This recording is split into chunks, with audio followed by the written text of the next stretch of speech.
말씀은 창세기 30장 1절부터 13절입니다. 라헬이 자기가 야곱에게서 아들을 낳지 못함을 보고 그의 언니를 시기하여 야곱에게 이르되 내가 내게 자식을 낳게 하라. 그렇지 아니하면 내가 죽겠노라. 야곱이 라헬에게 성을 내어 이르되 그대를 임신하지 못하게 하시는 이는 하나님이시니 내가 하나님을 대신하겠느냐. 라헬이 이르되 내 여종 비라에게로 들어가라. 그가 아들을 낳아 내 무릎에 두리니 그러면 나도 그로 말미암아 자식을 얻겠노라 하고 그의 시녀 비라를 남편에게 아내로 주매 야곱이 그에게로 들어갔더니 비라가 임신하여 야곱에게 아들을 낳은지라.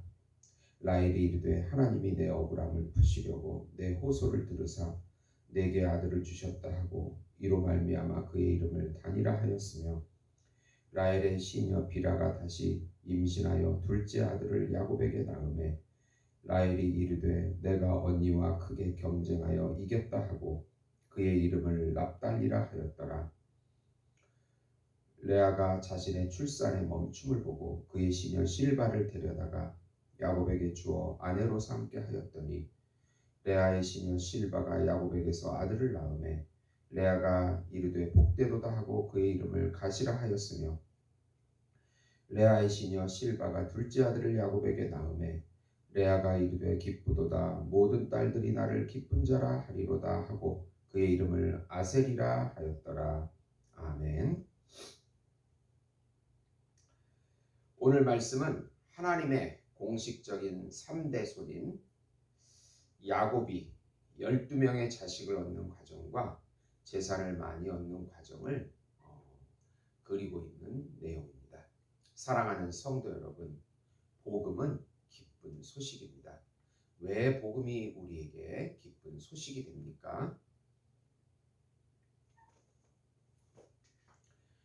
하나님께서 정하신 한 분, 하나님께서 준비하신 한 분, 예수님을 통해서 죄와 사망에 빠진 우리를 해방하시고 율법에서도 해방시켜 주시고 세상에서도 해방시켜 주시고 사단에게서도 해방시켜 주시고 자기 자신에게 갇혀 있는 사람들 모두를 해방시켜 주신다는 소식이기 때문에 기쁜 소식입니다.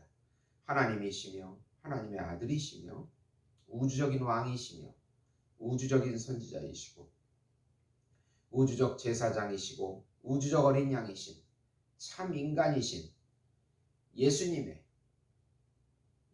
통해서 그분의 본질인 영생과 그분의 성품인 사랑을 영원히 지금 여기서부터 누리게 해주시겠다는 소식이기 때문에 기쁜 소식입니다. 예수님의 십자가의 죽음과 부활을 통해서 우리의 죄와 불순종을 의와 순종으로 바꿔주시고 예수님과 함께 영원히 하나님 우편에 같이 앉게 해주신다는 소식이기 때문에 기쁜 소식입니다. 예수님이 우리의 전부가 되어주시고 참 자아가 되어주셔서 우리의 양식이 되어주시고 의복이 되어주시고 집이 되어주시고 피난처가 되어주시고 요새와 산성이 되어주시고 힘과 지혜가 되어주시고 친구와 친척이 되어주시고 생수가 되어주시고 생명수가 되어주시고 전부가 되어주시겠다는 소식이기 때문에 기쁜 소식입니다. 이 복음이신 예수님을 오늘도 믿음으로 누리시는 성도 여러분이 되시기를 예수님의 이름으로 축원드립니다. 우선 레아와 라헬이 더 많은 자식을 얻으려는 가운데 자신들의 시녀까지 바쳐서 자식이 모두 12명이 되는 축복을 야곱은 얻게 됩니다. 자식이 없는 라헬이 야곱에게 불평하자 하나님을 대신할 수 없다고 야곱은 고백합니다. 라헬은 시녀 비라를 주어서 억울함을 풀어주신다는 단과 경쟁하여 이긴다는 납달리를 얻습니다. 레아도 시녀 실바를 바쳐서 복되다고 하는 각과 내가 기쁜 자라고 하는 아셀을 얻습니다. 하나님께서는 레아에게 다시 또 태를 열어서 값을 주신다는 이사가엘과 함께 살리라고 하는 스불론을 주십니다. 또 딸 디나까지 주셨습니다. 또 하나님은 라헬에게 태를 열어서 내 부끄러움을 씻으셨다고 하는 요셉을 주셔서 위로해 주십니다. 하나님께서는 야곱을 통하여 하나님의 나라의 백성을 많이 만들기를 원하셨습니다. 인간적인 질투를 사용하셔서 12아들이 이스라엘 백성의 기초가 되게 하신 것입니다. 결국 베델에게서 집에서 탈출해서 나온 그 베델에서 만나주신 그 예수님께서 주신 약속을 하나님께서 이루어 주신 것입니다. 이들 가족 모두가 애굽으로 건너가서 애굽에서 200만 명이 되는 축복을 얻습니다. 아브라함과 이삭과 야곱으로 이어지는 영적인 자손이 3대 만에 더욱 번성하는 축복을 얻게 됩니다.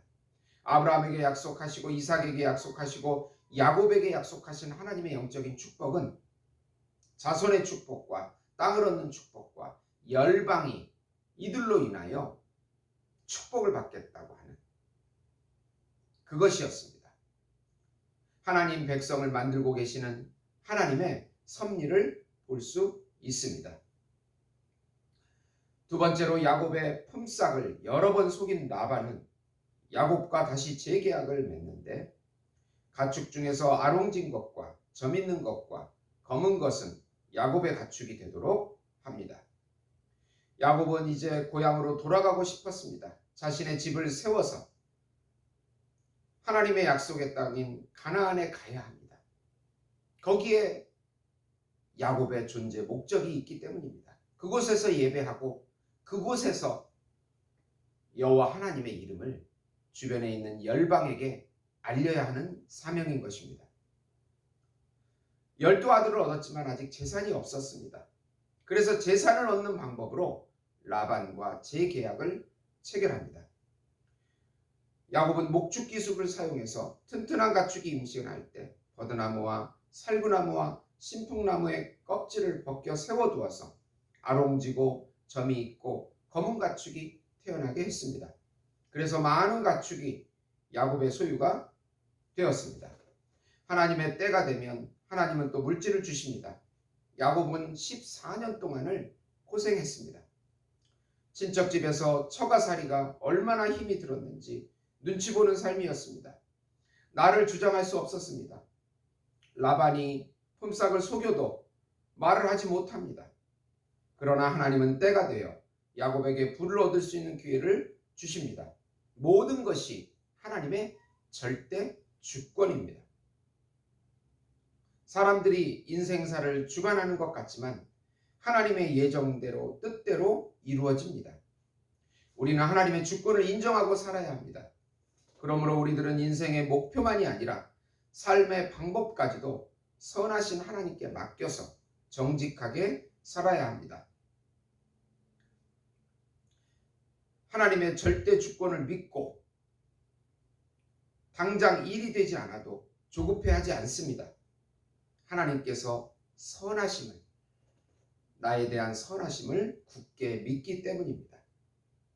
고린도후서 5장 17, 18절에 그런즉 누구든지 그리스도 안에 있으면 새로운 피조물이라 이전 것은 지나갔으니 보라 새 것이 되었도다.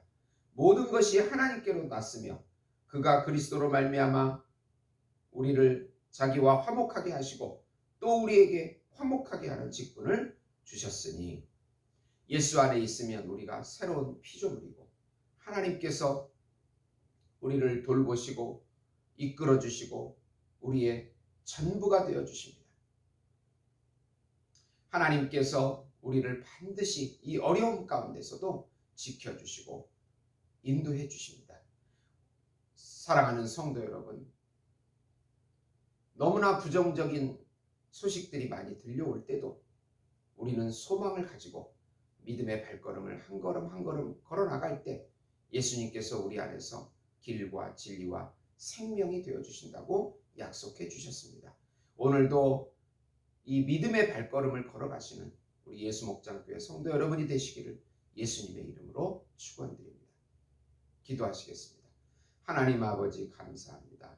성령의 충만함을 주셔서 믿음 잃지 않게 하시고 우리 안에 계신 예수님과 함께 깊이 동행하는 그분의 음성을 듣는 귀한 하루가 되게 하시고 예수님의 기적을 맛보는 예수님을 경험하는 하루가 되게 해 주시옵소서.